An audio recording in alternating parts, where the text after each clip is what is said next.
नमस्कार मित्रों, आप सभी का एसपीजी ब्लॉगर यूट्यूब चैनल पर हार्दिक स्वागत है। आज के विषय पर चर्चा करने से पहले कुछ खास ऐतिहासिक तथ्य के विषय पर बात करते हैं।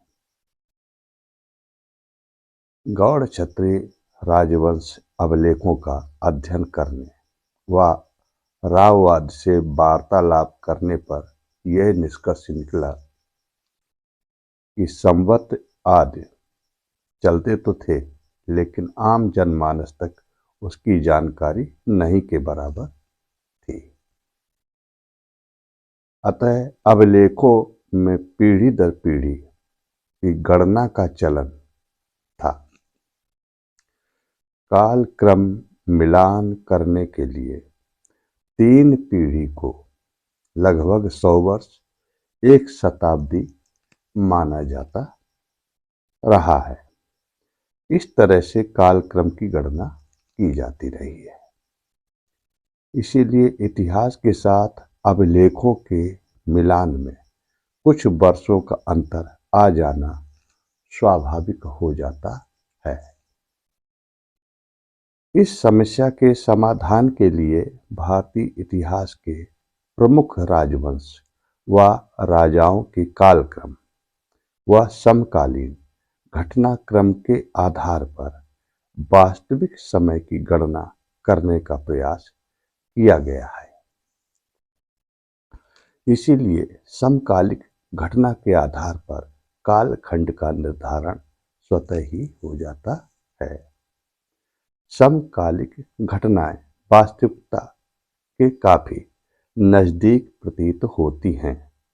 उस वक्त के लेखकों के द्वारा कालखंड निर्धारण में कुछ त्रुटि हो सकती है, क्योंकि गणना अनुमान के आधार पर ही हुई होगी। उस समय हमें बताने में कुछ त्रुटि भी हो सकती है।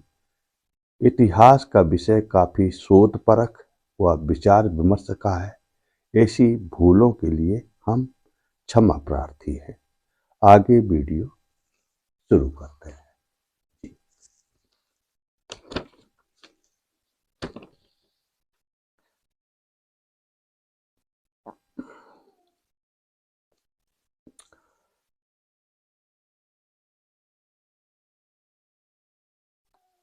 ऐसा अभिलेखों से ज्ञात होता है कि सिंहादित्य जी गौड़ बंगाल में राज स्थापित किए।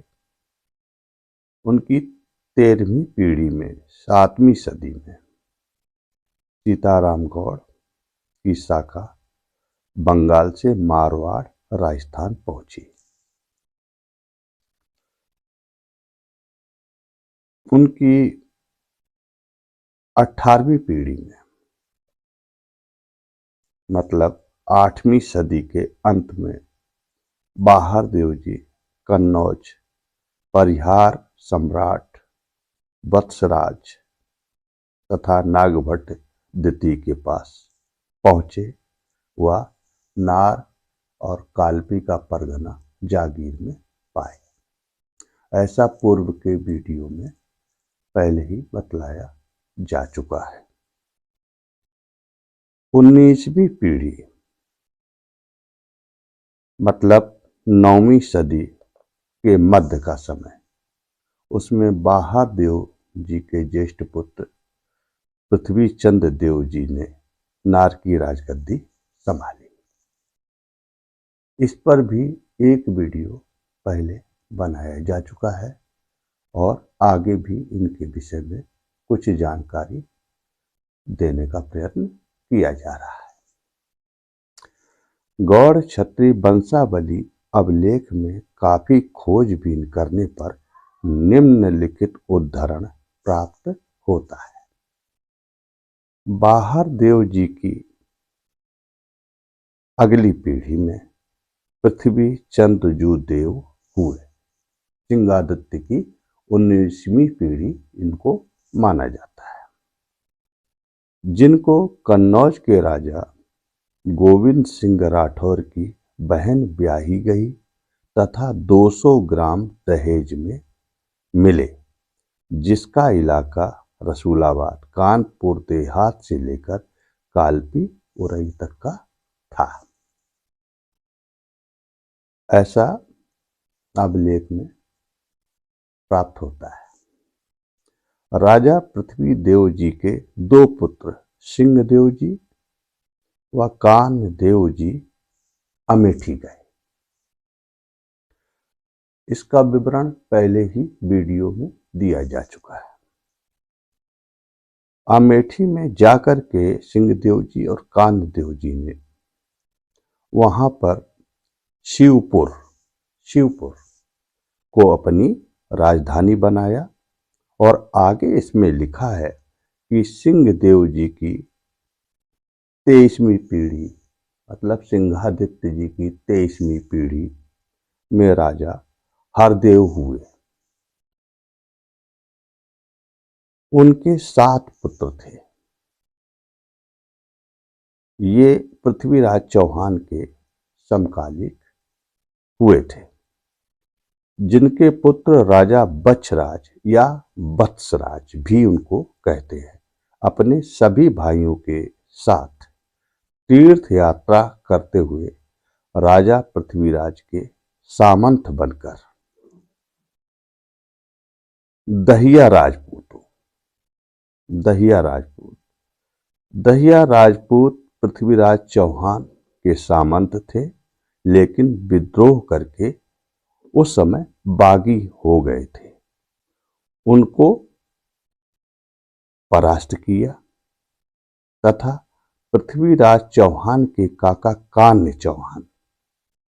कान्हा चौहान की बेटी राजकुमारी तिलका राजा वत्सराज गौड़ को ब्याही गई और राजगढ़ का इलाका इन्हें दहेज में दिया गया। ऐसी जानकारी अभिलेख से प्राप्त हो रही है। तब से राजगढ़ के गौड़ अजमेरा गौड़ कहलाए और राजा पृथ्वीराज चौहान दिल्ली के नरेश हो गए। तब से राजगढ़ के गौड़ राजपूत संपूर्ण अजमेर राजधानी के राजा हो गए। इस प्रकार की जानकारी हमें प्राप्त हो रही है।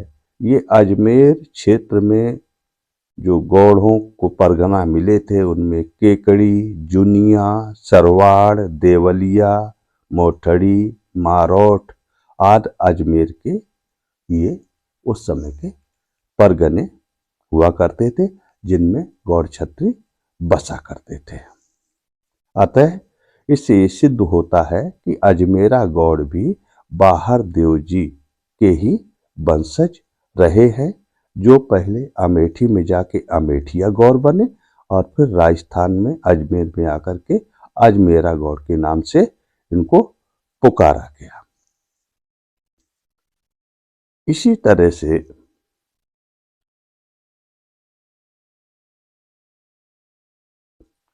बुलंदशहर, कासगंज, बिजनौर आदि के गौड़ वंशज राजस्थान से ही आए अभिलेखों से ज्ञात होता है। मुकुट सिंह शेखावत के नेतृत्व में सोमवती अमावस्या पर गंगा स्नान के लिए 12 राजा आए थे, जिनमें बलभद्र सिंह गौड़ व बुद्ध सिंह गौड़ भी शामिल हुए थे। हिंदू साधुओं की रक्षा आताताई मुस्लिमों से की थी। मुस्लिम नवाब फतेह उल्लाह खान का वध भी किया गया था और इन 12 राजाओं ने 84 गांव आपस में बांट लिए, वहीं पर शासन करने लगे। ऐसी भी जानकारी प्राप्त होती है और ये जो इलाका है बुलंदशहर, कासगंज आदि का क्षेत्र है।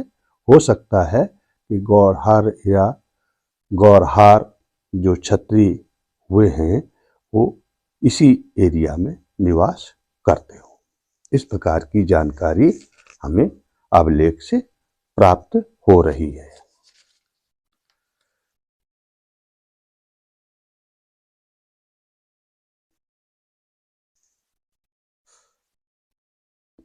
गौड़ राजपूत वंश की कई उपशाखाएं मतलब खांपे हैं जो उनके निकास स्थल जहां से वो निकले हैं वह पूर्वजों के नाम से प्रचलित हैं।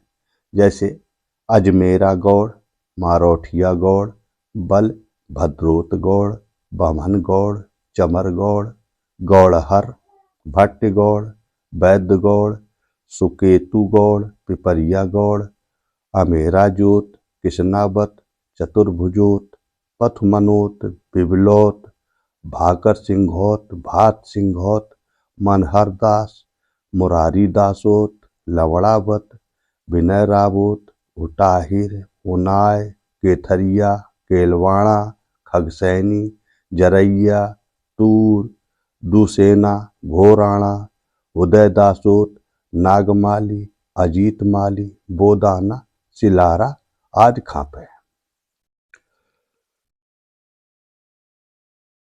इसके अलावा गौड़ क्षत्रियों के बहुत से इलाके जो राजस्थान में अजमेर व मारवाड़ के आसपास थे,